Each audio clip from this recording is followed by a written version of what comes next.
Welcome back, YouTube. This is JAC Antics, and today we are reviewing the DJI Avata 2 drone. And let's not waste any time. Let's get into the video.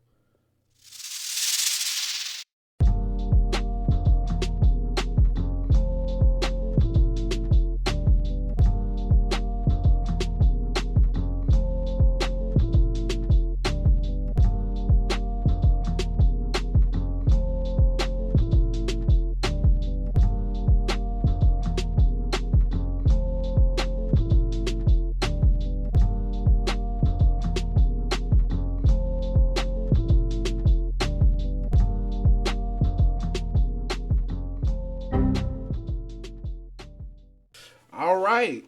First off, Happy New Year.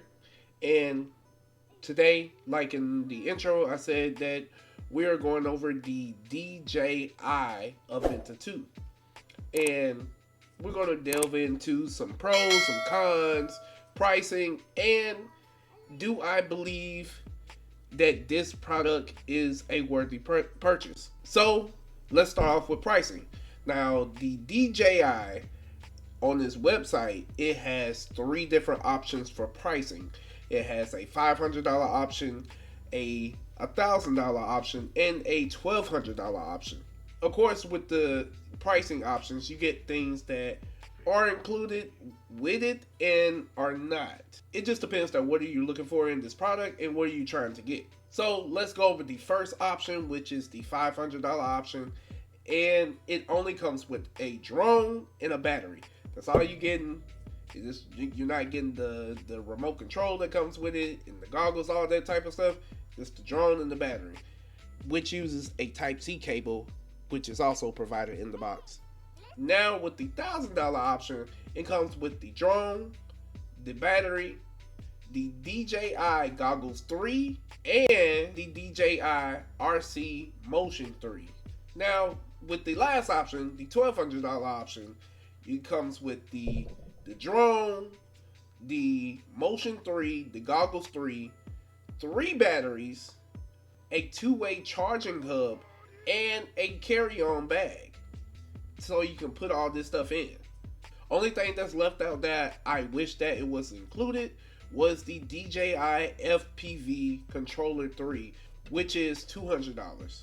Now the pricing is one piece of the equation. And the other piece of the equation is the specifications. Some of the specifications that are promoting is the motion control Easy Acro. That is where you can use the motion controller to move it left, right, forward, and just have one click of the button. And it's supposed to be easier to control. Also promotes tight shots in super wide 4K with a 1 and 1.3 inch image sensor, and that's just the camera. Also, it has built-in propeller guards, so it can protect your propellers from incidents like you've seen in the beginning of the video, and a turtle mode, where the device can flip itself over just to propel and take off again. Then it also has binocular fisheye visual positioning. That is for enhancing stability and safety for low altitude and indoor flying. Speed of flying, the max flight time for this device is approximately 23 minutes, and the max flight distance is about 13 kilometers, which is 8 miles. That's a lot. And it comes with internal storage of about 46 gigabytes, and that is perfect when you ride around shooting in 4K. I know what you're thinking. With all of that going for it, what did you not like about the device? And I'll tell you. One of the first things is that the battery seemed like it drained very quickly. Even though it says 23 minutes, it felt and it seemed like it was about 15 to 20 minutes where it dropped off at and the battery was just pretty much done. And also the goggles. The goggles, when you put it on, the depth perception didn't seem to be it very felt like you was enclosed in, and you didn't have a real good perception of your surroundings. You knew where you was at because you can tap you can tap the goggles. You can see other than what the drone sees. You can see what's in front of you and everything like that. But it takes some getting used to, because some things seem farther away than what it was. Other things seem very closer than what it was. So I wouldn't recommend walking around with the goggles, because you'll be totally messed up about that. But that can be fixed with just using the phone, connecting your phone to the goggles, and you can see from the phone if you get motion sickness or anything like that. And you can connect your phone to the controller that's not included to the box, instead of using the motion controller, where it can be a little bit easier if you don't want to use the goggles. And then one of the final things is transferring files. It was very difficult to transfer files from the internal storage. You had to connect it through Bluetooth, and sometimes it didn't want to connect with the app. And speaking of the app, you have to have an iPhone to use the app. It didn't have an Android option for the DJI Fly app. If there are other apps, I didn't see any other apps, but with my experience, it was promoting the DJI Fly app. And even though the app was pretty straightforward, a lot of times transferring data and files didn't seem like it wanted to do that.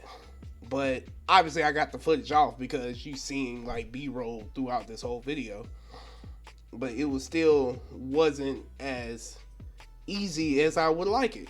But let's not be totally negative. There is a lot of positives about this device as well. One of the main things is easy to navigate, and the learning curve is pretty simple, especially with the beginning mode that it comes with straight out of the box. It has a beginner mode where the drone is slower. You can get used to the controls, how to maneuver through things. And then when you take it off beginner mode, that's when it gives you to do what you want, where it intensifies the speed, the maneuverability, and even with the aerial tactics that you can do, you can make it flip, do a barrel roll in the air. Obviously, you have to be a certain altitude to even do that. You can't do that in low altitudes. You have to be a certain altitude to be able to do those things. It allows you to do that with pretty much ease. And then it's very responsive. Even when in far distances, I never felt like it was lagging at any point in time. And even when the battery is low, it has a button that you can basically call the drone back and it'll be on its way. So with all that, the pros and the cons, I would say for the price and everything that it's offering, I'd say that this is a pretty reasonable price that it's asking for. So overall, I believe that this is a great device. And if you're in the market for drones, this could probably be a consideration. But also, take your time and do your research to see if you like it or not. With all that, thank you for coming to the video. Thank you for keep watching. Thank you for subscribing. More videos coming soon. And check out my last video that we did on the Game Awards. Just click that annotation up above. It's going to pop up somewhere. But thank you again. And till next time, peace.